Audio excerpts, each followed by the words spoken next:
everybody. I'm Melissa Erdelak from the gluten-free website, Mamagourmand, and today I've got 5 gluten-free breakfast ideas for you, all made under 5 minutes, real affordable ingredients you can pick up at your local grocery store. So let's get to it.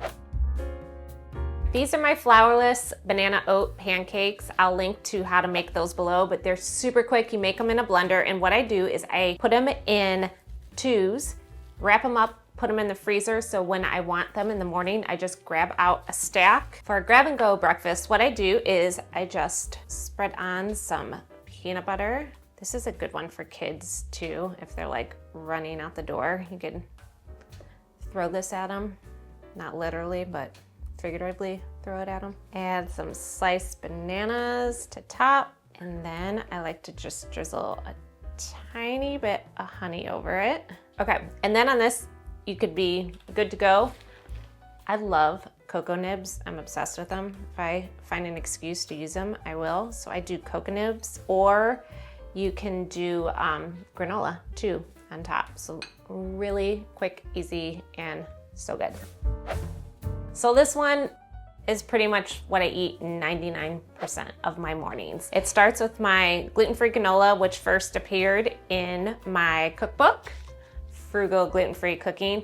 I make this so much. I make it probably every other week. I don't even need a recipe anymore. I have it memorized. It's really quick and easy.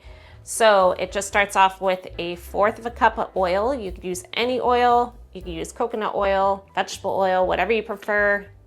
Same amount of honey, 1/4 of a cup of honey. Little trick here, put the oil in first, so then your honey comes out really easily. A teaspoon of salt, a teaspoon of cinnamon, and then I just eyeball this with the cap. I'm gonna do 2 teaspoons of vanilla, combine that together. And the honey and the recipe, you could do maple syrup too, but I like the honey because it gives it like this sticky, chewy, clumpy texture of the granola, which is my go-to texture for granola. Once you have that combined, then just put 3.5 to 4 cups of gluten-free oats, and then I do a cup of nuts, anything you prefer. Once that's all combined together, then we're just gonna transfer it to a parchment-lined baking sheet, spread it out, and I toast this in the oven, in a 350 oven for 11 minutes. After 11 minutes, I'll sprinkle on some coconut, put it in for another 11 minutes. That way the coconut kind of toasts as the granola finishes baking. The granola's baked, so we're just gonna finish it off. Another reason, Cacao Nibs, use them in granola too. So I just sprinkle some of those on. And then this I pick up at Aldi. It's just a dried tropical fruit, and I pour the whole bag on,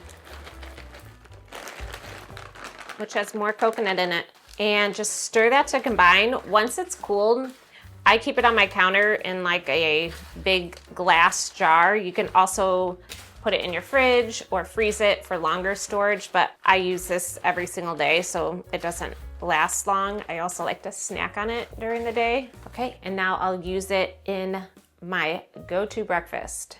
Not exciting, but I wake up and I get excited about this every morning.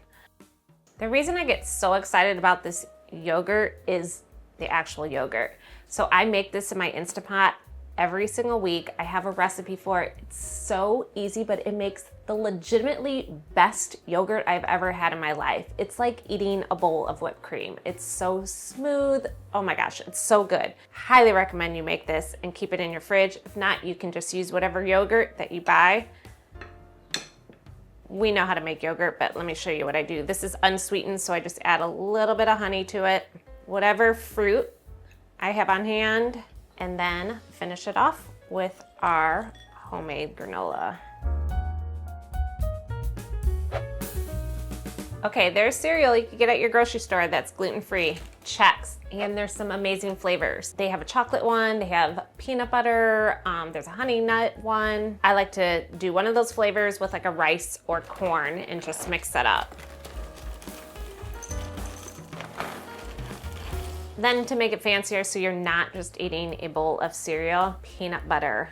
I know it may sound a little strange, but It is so good. So drizzle a little of that. And it also adds protein because I don't know, like cereal, I feel like I eat it and then like 20 minutes later I'm hungry again. So it adds a little protein to it. You could add some fruit. Okay, and then that's it. It's almost like a dessert breakfast, which I am definitely a sweet person in the morning, so big fan.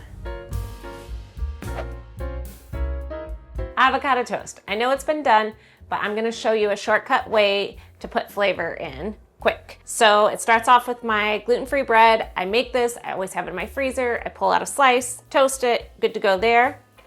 Then for the avocado, scrape that in a bowl. For the flavor, everything bagel seasoning. That's all you do is sprinkle a little in, a little salt.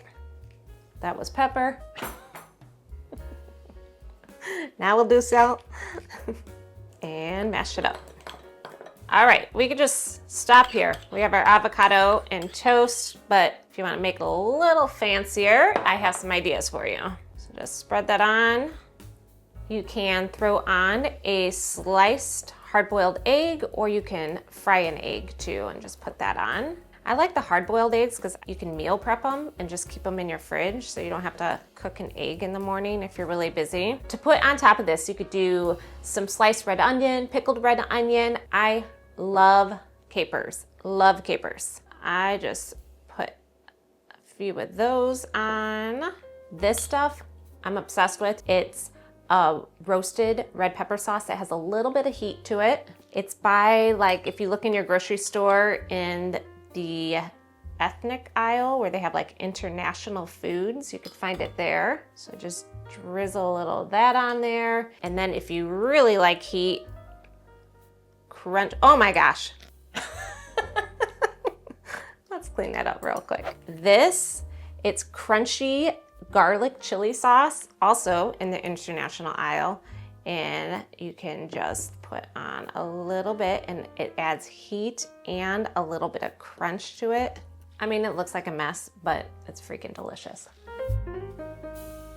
To be perfectly honest, this is my lunch every day, but obviously it's a breakfast option too. These things you get at Costco. Highly recommend. They have a bacon Gruyere one too, but I like this for how I assembled this recipe in particular. These are the best corn tortillas ever. I also get these at Aldi. We just take one corn tortilla, a slice of cheese, and then we're gonna cook it on the pan on the stove. So heat your pan. I don't even oil it. I just put the tortilla right in there, put a slice of cheese on top, and while that is getting nice and crisp and melted, I'm going to cook my egg bite in the microwave for 90 seconds. You just take it out of the plastic wrap and then cook it for 90 seconds. So you just let this rock on the stove for a hot minute and it'll be like brown and crispy underneath.